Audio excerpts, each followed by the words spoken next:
I'm Heather Quisel. I'm here to level up your business and level up your life. Haters gonna hate, right? That famous line.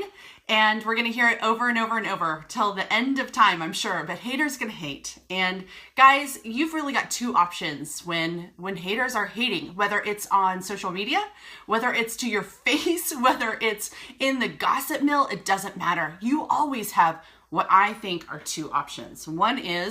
Option one is spew it right back, give it right back. Oh yeah, this is what you think of me, and boom, right? That's option one. And I think that this is really where most people settle, right? Somebody dishes hate out to you, and you automatically respond. And when we automatically respond, that's where that negativity, the backfiring, the retaliation, we're on the defense, right? And I'm going to give you a second option today because second option requires more thinking, requires more filtering, and it requires a pause. So the second option, when somebody spews their hatred, whether straight to you or through some other channel, is to respond in kindness, right? We can always not respond at all. That's always an option. And there's a time and a place to not respond. But I have found that kindness is the way almost every single time. In fact, I've never experienced a time when responding with kindness has served me poorly. So again, most people choose the first option. Most people go on the defensive. They spit it right back. They go tit for tat. They play the game. They get right in the mud, right in the negativity, right in the toxic playground, and they just swim around in it, right? And that's because it's quick, it's easy. Nobody has to think about that, because as humans, this, somebody comes at you immediately have something to fire off. But when you choose instead to respond in kindness, there's a series of events that has to happen here, right? And this is why most people aren't doing it, because that series of events requires you to, one, take a pause.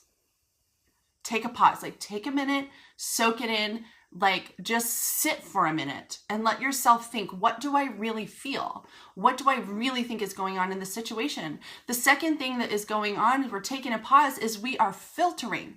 Because the first thing, like I said, that we want to say is awful. It's awful. We all have something awful that we want to spill back out. But when we filter, when we choose to allow our thoughts to filter, we can come out with something different. And the third step is assess what's really going on. And this is really assessing what really is going on, guys, is really, I think, one of your most powerful tools. And I'm going to tell you what I believe almost without any uncertainty whatsoever, is that hurting people are the ones who are hurting people. And I think it is because hurting people are living with so much toxicity already. It's marinating in their mind. It's filling up their bodies. It's in their environment. It's in their head. It's in their heart. It's everywhere they look. And people that are hurting in that way, I think that they spill their hatred because it is so prevalent inside them that they can't help. It just bubbles out and it seeps into everything they say, everything they do. And sometimes, and we see this, sometimes it explodes out of them because the toxicity is so intense. And think about it.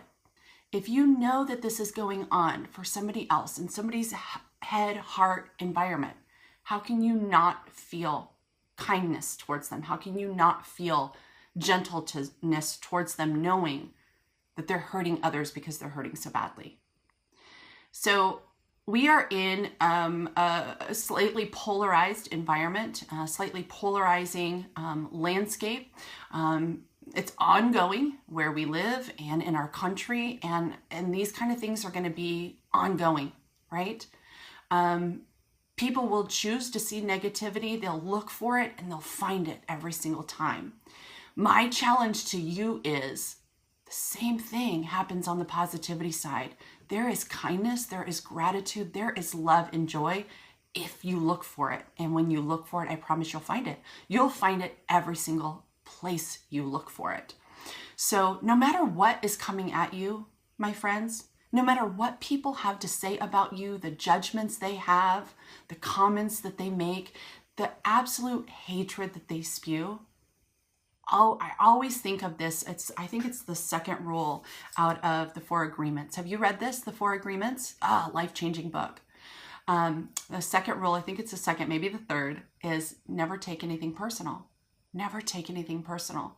That negativity that is being brought to you has nothing to do with you. It is because of that spillover, because their negativity, their toxicity is so great. It is spilling over into everything they do. It has nothing, absolutely nothing to do with you. So I really think that the more we can remember and break it down, take the pause, right? Assess the situation, assess what might be going on for this other person, and allow heavy filtering before you respond in kindness. We will radically change the landscape of the world.